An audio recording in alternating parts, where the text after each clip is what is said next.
A man drags a woman through the saloon doors and throws her against the bar in front of 30 men, and not one of them moves. Her name is Nailin. She rode 30 miles alone to find a document that could stop her entire community from being pushed off land that had been theirs for 3 generations. She found it.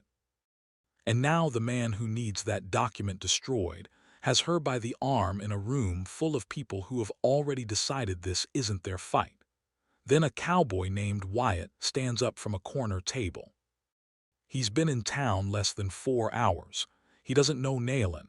He doesn't know anything about the document. But he spent 6 years living and working alongside Apache communities, and the man holding her arm is about to find out exactly what that means. Before we go any further, has that ever happened to you? Watched someone need help, felt that pull to stand up, and then looked around and realized you were the only one feeling it? Tell me in the comments. And if you're new here, this channel exists for exactly that moment, so go ahead and subscribe now. Sable Ridge, Arizona Territory, 1880, had the particular quality of a town that had made its peace with the way things were, and had stopped examining that peace too closely. It sat at the edge of the high desert, one main street, the usual arrangement of buildings a frontier town throws up when function matters a lot more than appearance. A saloon, a boarding house, a general store, a county office, a livery down at the far end where the smell was honest and the company a good deal quieter than anywhere else in town. Wyatt Marsh had ridden in 4 hours before noon that Thursday for supplies.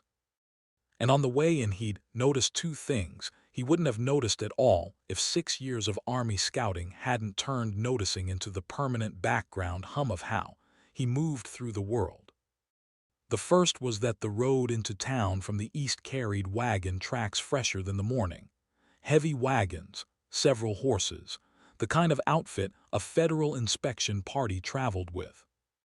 The second was that those same wagons were camped 2 miles east of town, in a flat spot beside the creek where the grass was good, and the sightlines ran long in every direction. He filed both facts away in the part of his mind where useful things went, and rode on into Sable Ridge, tied his horse outside the general store, and went in to buy what he'd come for. Afterward he was in the saloon with a cup of coffee, and no particular hurry when the doors banged open. The man who came through them was large in the specific way men get large when their size has been professionally useful for a long time, and they've leaned into it. Broad through the shoulders, moving with the unhurried confidence of someone who's learned the space he takes up tends to expand to whatever he needs it to be. His name was Garrick, though Wyatt didn't know that yet. He didn't need the name to know the type. You learn that type fast in territories where certain men do certain kinds of work for certain kinds of employers. Garrick had a woman by the arm. Apache Wyatt could see it in the structure of her face, the way she was dressed, and in the particular stillness she was holding onto despite being dragged through saloon doors by a man twice her size. She had papers clamped against her chest with her free arm, pressed flat to her body with the grip of someone who's already decided that whatever else happens today, those papers do not leave her hands. Garrick hauled her up to the bar and said something too low for Wyatt to catch from the corner. She said something back. Garrick's face changed into the particular expression a face makes when it's just been told no and is deciding what to do about it.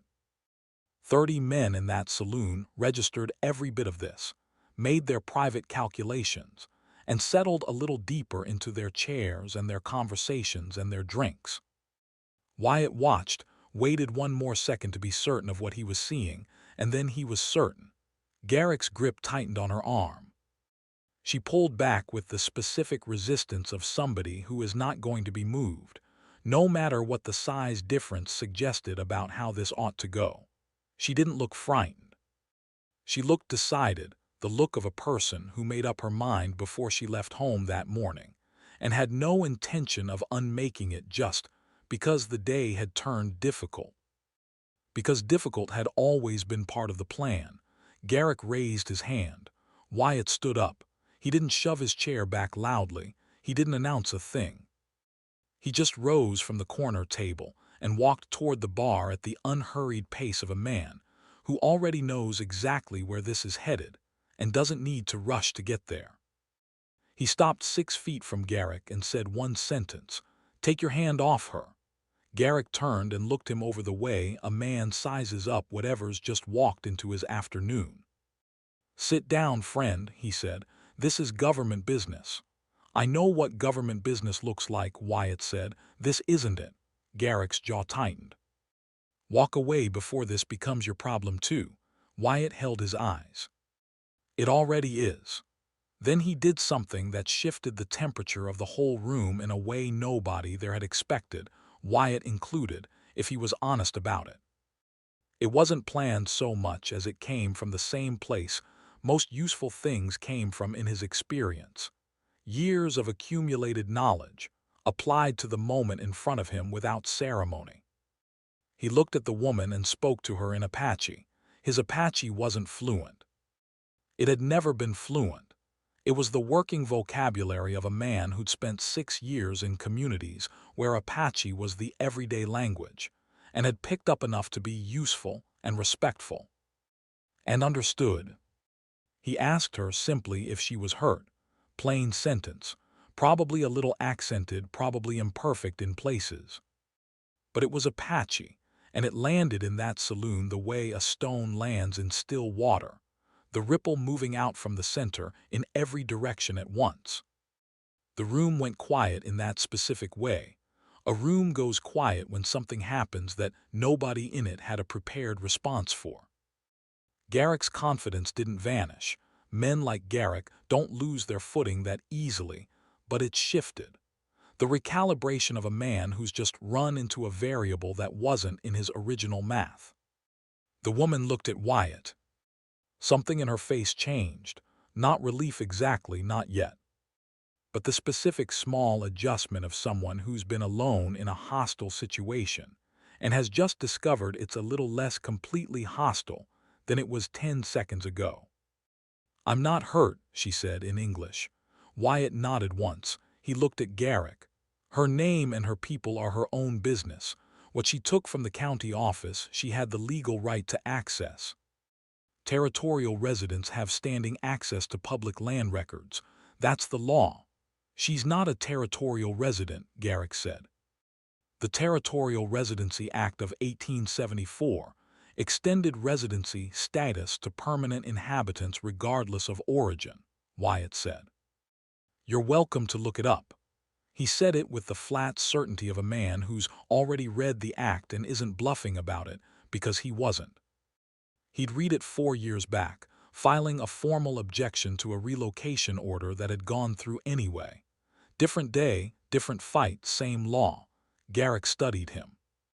"Who are you?" "Former Army scout, 6 years working New Mexico and Arizona territory." Wyatt gave his name. Something moved behind Garrick's eyes when he heard it, not quite recognition. More the dawning awareness that he'd just picked up a name. He was going to have to report to Vane before he made another decision in this room. Garrick stepped back. Not dramatically. He simply straightened his coat, gave the woman one more look, the kind that marks something for later rather than abandoning it, and walked out of the saloon without another word.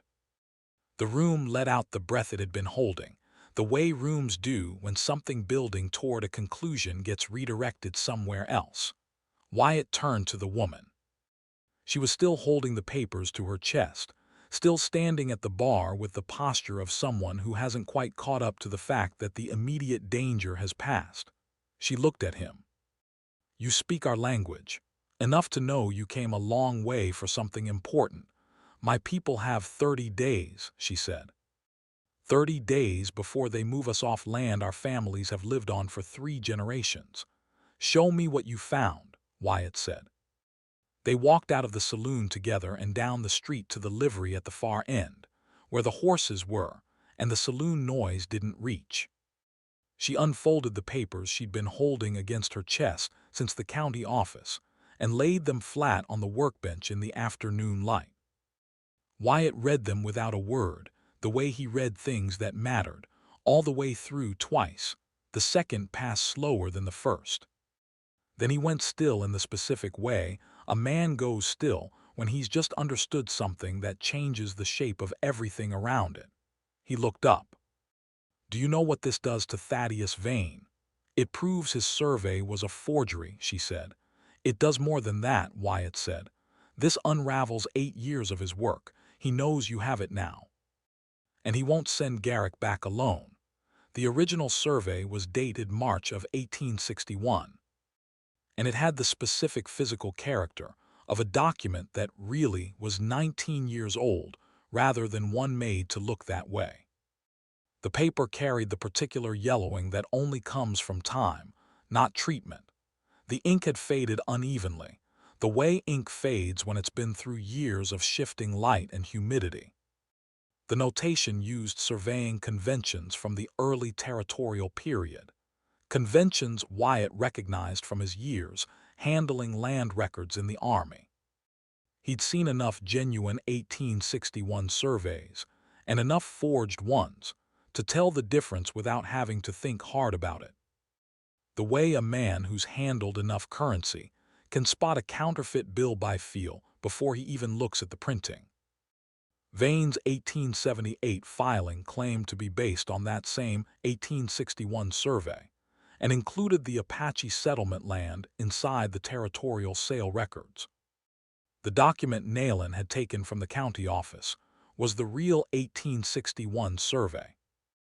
It showed the settlement land explicitly excluded, the boundary drawn clean around it, a note in the margin in the surveyor's own hand, exempt by order of the territorial commissioner. The same phrasing that appeared on 3 other parcels excluded from the sale for various reasons. 2 surveys, describing the same ground in the same year, arriving at opposite conclusions. One of them was exactly what it claimed to be. The other wasn't. Wyatt had known which was which within 30 seconds of reading both, and spent the next 2 minutes confirming what he already knew. He explained it to her the way he'd learned to explain evidence to people who needed to act on it, not just understand it, not the full weight of the detail, but the specific pieces that would matter once someone with real authority reviewed the documents. The notation style was the clearest tell. The surveying conventions Vane had used in his supposedly 1861 document reflected practices that hadn't been standardized until 1869. Wyatt had watched that standardization happen during his Army years, remembered it specifically because it changed how land disputes got documented. And he'd had to learn the new conventions while still working with paperwork produced under the old ones. A man forging an 1861 document in 1878 would reach for the conventions his own hands knew, which were the 1869 conventions.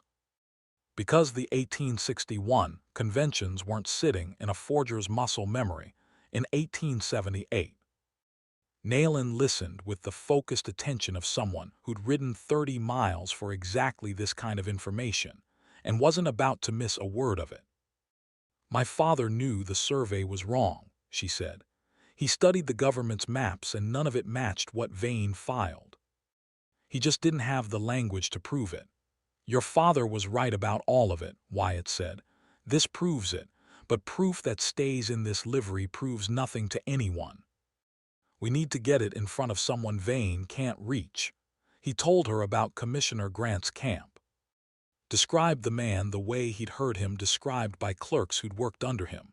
Not warmly, exactly, because Grant wasn't a man who generated warmth, but with the specific respect people reserve for someone whose consistency you can count on even when it's inconvenient. Grant didn't make decisions based on who was standing in front of him presenting a case. He made them based on what the documents showed, read correctly, by a man who'd spent 30 years learning how to read them. He was camped 2 miles east of Sable Ridge on a routine inspection tour that had nothing to do with Apache land or Vane's filing or any of this. which was the best possible circumstance. A federal official with real authority, present in the territory by coincidence rather than arrangement, meaning Vane had never had a chance to prepare him, or compromise him, or do any of the other things Vane did to the people he needed managed. "You ride east," Wyatt said. "You find Grant's camp before he breaks it and moves on. Show him both surveys and tell him exactly what I told you about the notation style. He'll see it. He's been reading surveys longer than the two of us have been alive combined." "And you?" she asked. "I stay here and make enough official noise that Vane has to respond through his office instead of through Garrick. Official responses take time. Time is what you need." She looked at him a moment longer, weighing whether to trust a plan that depended entirely on someone else doing their part correctly. "How much time do I need?" 2 hours, Wyatt said. "If Grant's still in camp." She nodded once and started refolding the survey document into the careful fold it had arrived in. "Before we go on, if you'd been Nayland standing in that livery, 30 miles from home with your whole community's future folded up in your hands, would you have trusted that plan? Would you have trusted Wyatt? No judgment either way, because what she decides in the next 30 seconds is the difference between 30 families keeping their land and losing it for good." The livery door opened before she'd finished folding the paper. She went still the way a person goes still when they've been in danger before, and their body has learned to stop moving a half-second before their mind catches up. Wyatt turned. It wasn't Garrick. The man who came through the door was smaller than Garrick, better dressed. Moving with the composed deliberateness of someone who doesn't need size to project authority, because he's got something that works better. He was somewhere in his 50s, with the kind of face that had trained itself to give nothing away without effort, and now gave nothing away naturally.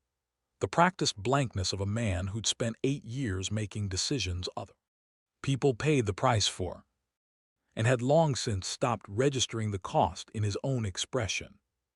He wore the coat of a territorial land agent, official identification pinned at the lapel, and carried a leather folder pressed against his body the same way Nayland had carried her document. The grip of a man who understands exactly what he's holding is worth something. His name was Thaddeus Vane, and Wyatt knew it before the man said a word, because the coat and the identification and the composed authority and the timing all slotted together into one conclusion. And the conclusion had a name.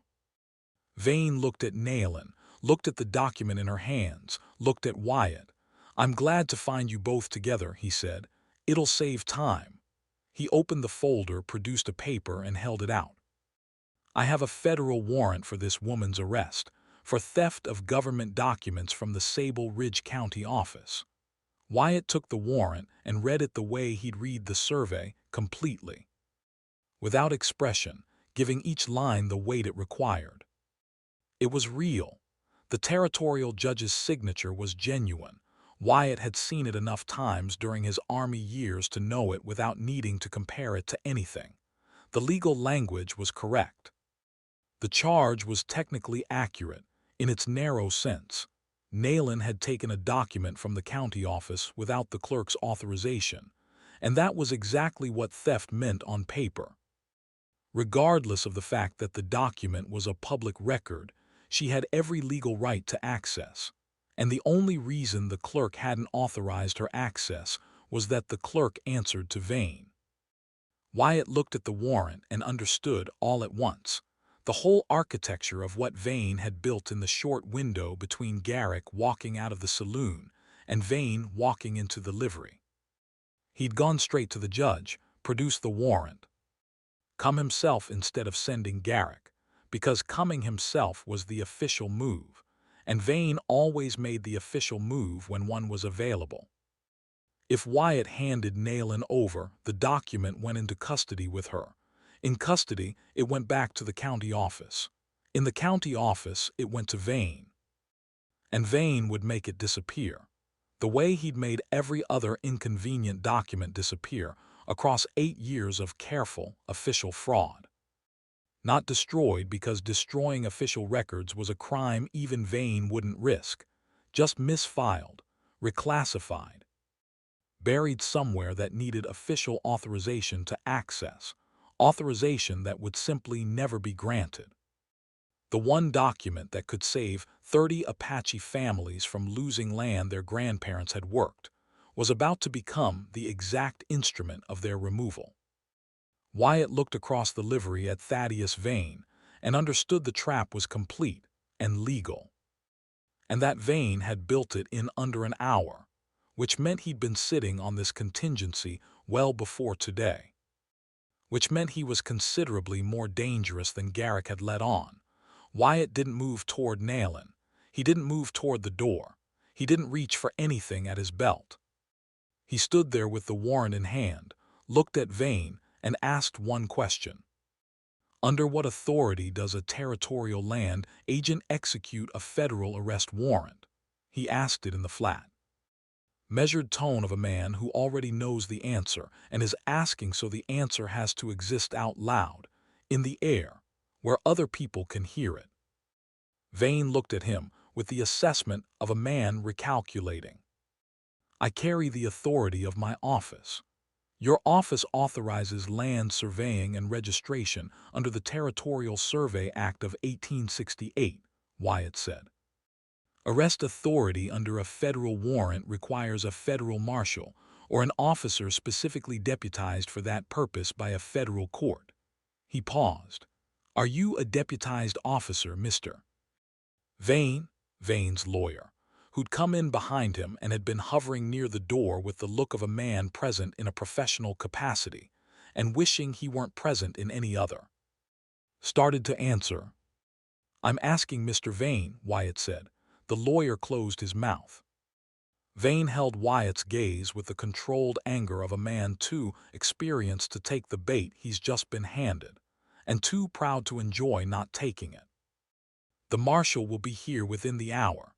Then we'll wait for the marshal, Wyatt said. Vane held his eyes a moment longer, then turned with his lawyer and went outside to send word. The livery door closed behind them. Wyatt looked at Nayland. 1 hour, he said. She was already moving toward her horse. She went out the back. Liveries always kept a rear exit for practical reasons, and Wyatt had clocked it walking in. Because noting exits was the same muscle as noting a commissioner's wagons 2 miles down the road. The same habit that had been quietly running underneath everything since he'd ridden into Sable Ridge that morning. He watched her go, then walked out the front and started doing exactly what he'd told her he'd do. He went to the county office first, presented himself at the clerk's desk, and formally registered a dispute over the access rights behind Nayland's warrant specifically. Whether an Apache woman with territorial residency had legal standing to access public survey records, and whether the clerk's refusal of that access had ever been properly authorized under county protocol. The clerk looked at him uneasily. I need that dispute registered in the official record today, Wyatt said. The clerk, no braver than most men, but wise enough to understand that failing to register a formally submitted dispute created its own official problem, registered it. Wyatt then requested copies of the county access log for the previous 2 weeks. The clerk said that would take time to produce. I'll wait, Wyatt said. He waited 22 minutes while the clerk produced the log slowly, for reasons that had nothing to do with how complicated the task actually was. Wyatt thanked him anyway, took the copies, and walked back out to submit a formal request at the county administrator's office, a review of the original warrant filing, specifically whether the judge's authorization had accounted for the access dispute now sitting on record.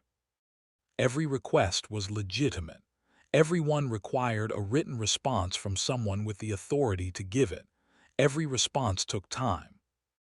Wyatt wasn't rushing any of it. He moved at exactly the pace legitimate process required, no faster, no slower. The pace a man uses when he isn't avoiding anything, just making certain every step gets done correctly, and the record shows it. Vane showed up on the street around the 40-minute mark. He'd clearly been watching from somewhere, had figured out what Wyatt was doing, and his controlled anger had settled into something quieter and more dangerous. The specific fury of a man who can't openly object to a legitimate process without exposing exactly why he wants it. Rushed, and the reason doesn't survive daylight. "You're obstructing a federal warrant," he said. "I'm exercising my right to register a formal dispute and request documentary review," Wyatt said. "Both of those are legal." Vane said nothing more. He went back to wherever he'd been watching from. The marshal arrived at the 58-minute mark. A man in his 40s named Das, with the look of someone who did his job without enthusiasm and without carelessness either. The professional middle ground of a man who'd been enforcing federal warrants long enough to have stopped forming opinions about the specifics of any particular one. He found Wyatt on the main street, showed his identification. "I have a warrant for the arrest of an Apache woman named Nadie.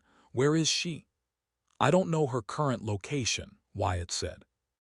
The marshal looked at him with the expression of a man getting exactly the answer he expected, and not liking it any better for the expecting. "Interesting response from a man who was seen leaving the livery with her less than 2 hours ago." "People move," Wyatt said. "Mr. Marsh, if you're obstructing execution of a federal warrant, that's a serious charge, and I'm authorized to act on it immediately." "I'm aware of that," Wyatt said, and left it there. There wasn't anything else worth saying, and he knew it, and the marshal knew he knew it. And the two of them stood on the main street of Sable Ridge in the afternoon light and waited. The specific silence of two men waiting for the same thing from opposite sides of it. Neither one able to make it arrive any faster by talking. The rider came in from the east at a pace that told Wyatt what he needed to know before the horse even reached the main street. A man riding hard from the direction of a federal commissioner's camp, on a day when things were already in motion, wasn't carrying bad news. Bad news comes slower, weighed down by whatever the rider doesn't want to hand over. This was a different kind of urgency entirely. The pace of someone carrying something that has to arrive before circumstances change, and Wyatt read it from 50 yards out. The way 6 years of scouting had taught him to read riders from a distance where most people only saw dust. The rider pulled up in front of the marshal and handed over a folded document. Das read it. Wyatt watched his face finish the reading and land on whatever it said, then watched him turn and look at Vane. Vane stood off to the marshal's left, watching the document in Das's hand with the expression of a man who hasn't been shown its contents yet, but has already correctly guessed, from the rider's direction and the marshal's face, that it contained something he hadn't planned for. The marshal handed it over without a word. Vane read it, and whatever happened in his face wasn't dramatic. He was too controlled for dramatic, but something went out of it. The specific light a man carries when he believes he's holding all the relevant information, gone the instant he discovers he was wrong about what the relevant information actually was. It was a federal stay order, signed by Commissioner Silas Grant in his capacity as a senior official of the Federal Land Office on inspection tour through Arizona territory. It stayed the Apache relocation order effective immediately, pending investigation into conflicting land surveys filed for the same territory in 1861 and 1878. It directed the Territorial Marshal's Office to preserve all relevant documents pending federal review. It suspended Thaddeus Vane from his duties as Territorial Land Agent pending the outcome. And it noted, in the specific dry language federal orders always use, that the investigation had been opened based on documentary evidence presented by a territorial resident in the course of a formal complaint, which was the paperwork's way of describing a young woman. riding 2 miles east with a 19-year-old survey, and laying it in front of a man who'd spent 30 years learning exactly what surveys looked like when they were genuine. And when they weren't. The marshal read the stay order twice, looked at the warrant in his other hand, looked at Vane. "The arrest warrant is suspended pending federal review," he said. "That order doesn't have the authority to suspend a warrant signed by a territorial judge," Vane said. "Commissioner Grant's federal authority supersedes territorial judicial authority in matters under federal land office jurisdiction." Das said it flatly. No satisfaction in it at all, just fact. Vane said nothing. The marshal folded the warrant into his coat and looked at Wyatt. "She reached him. She rode hard," Wyatt said. The marshal turned back to Vane one last time. "Mr. Vane, you're suspended from your duties effective immediately. Do not leave the territory pending federal review." Nayland rode back into Sable Ridge that evening as the light was coming off the high desert the way it does out there, not gradually, but in stages. Gold sliding into rose, and then into the specific blue that shows up right before full dark, the whole flat country looking briefly like it understood its own beauty. Wyatt was at the boarding house when she arrived, and they sat at the table in the front room while she told him what Grant had said, more than the stay order itself contained, and less than the full investigation would eventually turn up. Grant had studied the two surveys for 10 minutes and told her, in the flat, undecorated language of a man who's been doing this long enough that certainty doesn't need dressing up. "This one is genuine, and this one is not, and I've been doing this long enough to know the difference by the paper alone." Wyatt listened to all of it. Then he asked one question. "When does the stay expire?" "It doesn't," Nayland said. "It holds until the federal investigation concludes." Wyatt nodded once. That was the answer that mattered. Everything else was process, and process would take whatever time it needed. But it would take that time from a position Vane couldn't touch, and that was enough. Let me pause here for a second, because I think this is the part of the story people remember longest, even more than the confrontation in the saloon. It's easy to imagine justice arriving like a gunfight, loud, immediate, over in a few seconds. What actually saved that land was paperwork, patience, and a woman who refused to let go of a folder for 30 miles. If you've ever had to fight for something using nothing but persistence and the right piece of paper, you already know how much harder that kind of courage is to keep up. He loaded his horse the next morning while the town was still deciding what kind of day it was going to be. Nayland came to the livery and stood in the doorway with the morning light behind her. "My father will want to know your name," she said.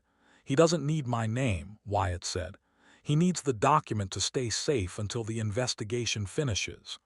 "It will," she said. "Then why did you stand up in that saloon? You didn't know me." Wyatt checked the girth strap.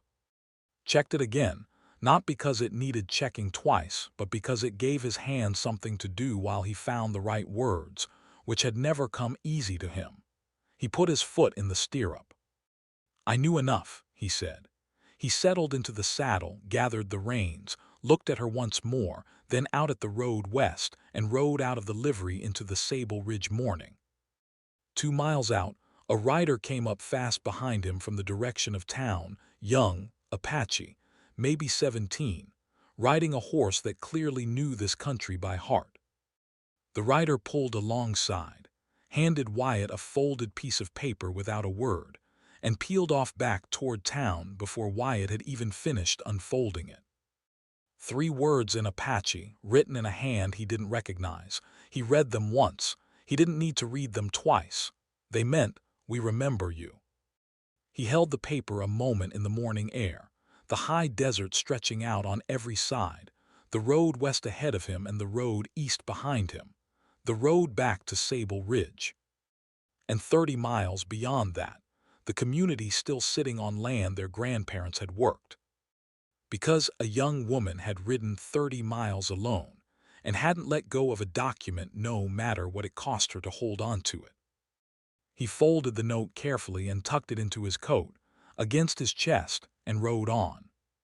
Something about the way he sat the saddle was different from the way he'd ridden into Sable Ridge the morning before. Nothing visible, nothing anyone watching from the road could have named, but real, the way things are real when they happen inside a person, instead of somewhere you can point to. The specific adjustment of a man who'd been carrying something at the wrong angle for years, and had just found the position where it finally sat level. If this one stayed with you, if Nayland holding that document against her chest through everything meant something to you, if 3 words on a folded scrap of paper felt like exactly the right ending for a man who'd been carrying the wrong angle for years, tell me where you're watching from tonight. And tell me honestly whether you think you'd have stood up in that saloon before anyone else did. This channel exists for stories like this one, the ones that never quite make it into the official record, the Naylands who rode 30 miles alone for their people, the fathers who sent their daughters because their daughters could do it, the Wyatts who stood up in saloons because what they were looking at had a name, and the name demanded a response, whether or not anyone else in the room had already decided it didn't. Those people were real. If this kept you company tonight, go ahead and hit like, subscribe, and I'll see you in the next one.